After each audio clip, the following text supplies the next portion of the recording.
We've all heard the stories of Lucifer, the fallen angel, the rebel cast out of heaven, the symbol of evil.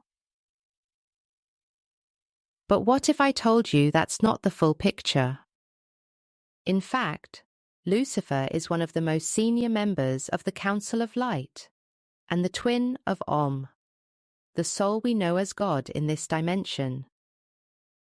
In this video, I'm going to share the real story of Lucifer and why his role is much more complicated than we've been led to believe. I'll clear up some common misconceptions and explain why this powerful soul is so important to the global enlightenment project. As a channel for the Council of Light and Source Energy, my role is to pass on their teachings. One of the things they've asked me to do is help reintroduce the Council here on Earth so we can understand our origins, because we all descend from one of the 12 original members of the Council of Light, including Lucifer. In fact, in my spiritual awakening coaching practice, I'm seeing more and more people going through awakening who are descended from Lucifer's soul line. So why has Lucifer been made out to be evil? There are 3 main reasons. The first reason Lucifer has been misunderstood is connected to the story of his rebellion. There is a grain of truth in this story. Lucifer did rebel, and he was separated from the Council of Light for a while. But this happened in a different dimension and timeline, a very long time ago. Lucifer created his own space, a 13th dimension, where he and his followers could operate independently of the Council's rules. This wasn't done with evil intent. It was about establishing freedom and independence. However, this act became known as Lucifer's fall, and the narrative was changed to say that he was cast out of heaven. The 13th dimension became known as Hell. Hell isn't the place of eternal torment that we've been taught to fear. In reality, it was simply a separate space where Lucifer and his team could exist freely. But the Council wanted to discourage other souls from following Lucifer and the rebels. So they created the idea of hell as a place of eternal punishment and suffering. Over time, this story stuck, and the cultural narrative around hell became one of fear, including in this dimension. The myth of hell as a place of torment continues to this day. But the truth is, when souls transition out of this dimension upon physical death, we all ascend to the dimension known as heaven. The second reason Lucifer is misunderstood is because of what I call the naughty gang, led by Mephistopheles, or Meph as he's known. Meph descends directly from Lucifer and is his right-hand man. Most of the naughty gang's members are descended from Lucifer, but there's also a branch of the Isis line involved too. These souls play an important role in the universe. Their job is to create resistance by using the negative energy humans generate through their thoughts and actions. That resistance helps shape our learning experiences here on Earth. It's important to remember that the less negative energy humans produce, the less resistance there will be. That means we each have the power to create a kinder world by consciously generating positive energy rather than negative energy. Lucifer, Meph, and the rest of the team don't necessarily want to do the naughty gang job. They're enlightened souls who embody the qualities of peace and love. However, the requirement to use the negative energy we generate is built into the design of the universe. Resistance must be created utilizing this energy according to the rules of the game of life. So we should actually be grateful to Lucifer and Meph and the naughty gang for volunteering to take on this responsibility, especially as they're building up negative karma along the way, which they'll eventually have to repay. The third reason Lucifer's been demonized is because of the qualities he represents. Lucifer's descendants embody traits like independence, self-expression, challenging authority, unshakable integrity, and a strong desire for freedom. Lucifer's energy is all about not being a follower.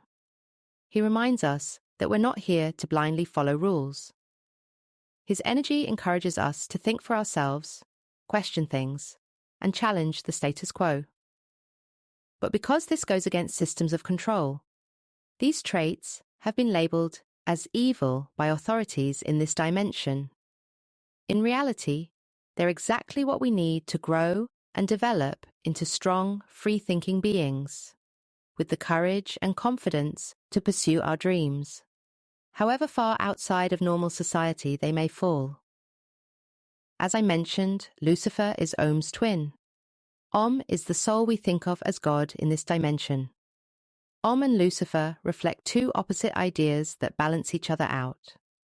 Traditionally, this is characterized as good versus evil, but that's not really the case. For a start, Lucifer is categorically not evil. He's an enlightened being, working to bring our entire universe into an awakened state. Instead, in this paradigm, Om represents order and harmony, and Lucifer represents chaos and rebellion. It's easy to fall into boxed-in thinking here and assume that harmony must be good and chaos and rebellion must be bad. But that's not the full picture. In reality, Lucifer's qualities of chaos and rebellion can be powerful forces for positive change. Think about how breakthroughs happen in society. They often come through disruption and rebellion, challenging what no longer serves us. When populations rise up to overthrow dictatorships or systems of oppression, they're tapping into chaos and rebellion to create something better. These qualities inspire us to question, shake things up, and open new pathways for growth and evolution. Chaos doesn't mean destruction for its own sake. It's about breaking apart stagnant structures to make space for renewal, while rebellion can be an act of courage against unjust control. Similarly, harmony isn't always purely good either. To achieve harmony, individuals might be pressured to conform or suppress parts of themselves to fit into a larger system. When harmony demands that people live in ways that aren't true to themselves, it can lead to a society that is peaceful on the surface but stifling within. In this way, both chaos and harmony have light and shadow aspects. Lucifer's energy encourages us to break free of restrictions and reclaim our truth, while Om's energy reminds us of the value of unity and peace. Together, these qualities create a dynamic balance that allows us to grow without losing ourselves. There's a huge karmic element to the relationship between Om and Lucifer. According to the law of karma, ultimately, every deed in our universe should balance out. What this means in practice is that at some point, Om and Lucifer will swap roles. Om will manage the naughty gang, and Lucifer will take the role of God, our father and protector. This prevents all the negative karma from falling on a few souls. The karmic load is shared. Now, let's talk briefly about the Global Enlightenment Project. This is a special mission being carried out on Earth in this dimension to reverse the negative spiral we've become trapped in. The first part of the mission is to wake up as many people as quickly as possible, and many very senior souls have incarnated at this time to help this process along. As part of the Global Enlightenment Project, many souls connected to Lucifer are waking up. These souls are among the most powerful on the planet right now. They have the potential to bring about massive transformation and change. But the teams in the game of life that want to prevent enlightenment don't want these souls to claim their true power. So, painting Lucifer in a negative light makes it harder for people to claim their relationship to this powerful soul in this 3D environment. This also goes for his three main lieutenants, Mephistopheles, Beelzebub, and Satan. These souls have been unfairly demonized in this dimension, exactly so it will be harder for them to step into their power and embrace who they are as they rediscover their true soul natures during awakening. Fortunately, because they have the Lucifer characteristics of disliking being told what to think and do, and possess ultimate self-belief, they should be able to overcome this. If you suspect you're descended from Lucifer, and even that you're one of these three souls, in particular, please be proud of your power and heritage, and understand that your soul isn't evil, but the subject of a centuries-long smear campaign by people who want to prevent you from reaching your potential. By the way, I explain the Global Enlightenment Project and the wave of awakenings sweeping the earth in detail in my latest book, The World is Waking Up. It draws on the experience of over 1,300 awakeners worldwide and discusses the 7 stages of the awakening process in detail. It's available on Amazon, and I'll leave a link in the description if you want to check it out. So, how do you know if you're descended from Lucifer? Here are some ways you can tell. Lucifer souls are often drawn to wearing dark clothing, particularly black. This isn't simply a style choice. As natural transmuters of energy, Lucifers use black to absorb negative energy from their surroundings and transform it into positive energy, often unconsciously. This is one reason Lucifer is known as the Lightbringer. Lucifer souls are typically fiercely independent and often feel set apart from the crowd. They are the ultimate individual. They have a natural urge to challenge authority and question societal norms. Many understand that they have natural leadership ability.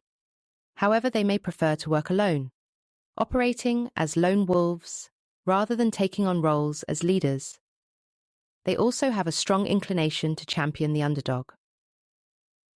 Some Lucifers may tend towards anarchy and nihilism and believe they have no real beliefs, operating more as an observer. However, in my experience working with many descendants of this line, this is rarely actually the case. It's true that Lucifers can be cynical, but they almost always have a very strong internal barometer of right and wrong. Lucifer descendants are nonconformists, which can lead to them becoming isolated. Their impatience with societal norms and frustration with others who conform to them can set them apart. This isolation generally doesn't bother them, as they're very self-sufficient and enjoy their own company. However, when they feel disconnected, they may become prone to bitterness or may seek thrill-seeking outlets, turning to substances for relief or escape. Souls descended from Lucifer often have issues with addiction, both drugs and alcohol. However, it's perfectly possible for them to overcome these if they choose. Lucifer souls can be exceptionally stubborn, so once they decide they're going to do something, it usually happens, even if it takes a few attempts. At their most extreme, Lucifer souls can become self-destructive. Given their strong energetic influence, it's important for these souls to keep a positive or neutral mindset, as their energy can create enormous ripples in the collective frequency. Many Lucifer souls have a deep connection to music, as Lucifer looks after this aspect of our universe. That's why we say the devil has the best tunes. A lot of famous musicians, including Prince, Vivaldi, Mozart, Elvis, John Lennon, and Frank Zappa, were descended from Lucifer, or in the case of Prince and Mozart, were Lucifer himself. Today, many descendants of Lucifer are prominent in the arts, particularly in music, film, and comedy. They often excel in their chosen field due to their strong self-belief, which can sometimes border on arrogance. Physically, descendants of Lucifer tend to have dark coloring, often with intense magnetic eyes, usually black. They are frequently slim, dress in a casual, unconventional style, and may adopt a rock star or goth aesthetic, with piercings and tattoos being common. They aren't usually concerned with trends or fashion, and prefer to dress in ways that feel true to them. Interestingly, many Lucifer souls are now incarnating alongside Om souls within the same body, creating what I call hybrid souls. This phenomenon is especially common in bodhisattvas, as the combination provides added qualities that make it easier to deliver missions. A Lucifer Om hybrid soul has the power and independence of a Lucifer soul, balanced by Om's collective-mindedness, giving them a grounded, objective perspective. This is one of the most powerful hybrid soul combinations in the universe. Another sign of a connection to Lucifer is frequent encounters with blackbirds.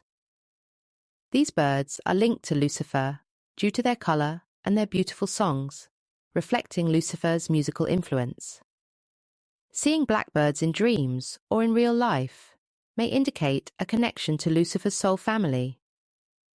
Blackbirds encourage independence and questioning of established rules, reminding Lucifer souls to embrace their unique path. If these characteristics sound like you, please embrace your connection to Lucifer. His descendants have a crucial role to play in the enlightenment of humanity. Their rebellious, independent nature is exactly what's needed right now to break free from outdated systems.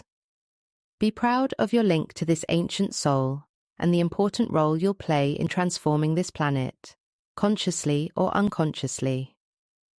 If you found this information helpful, please like, share, and subscribe.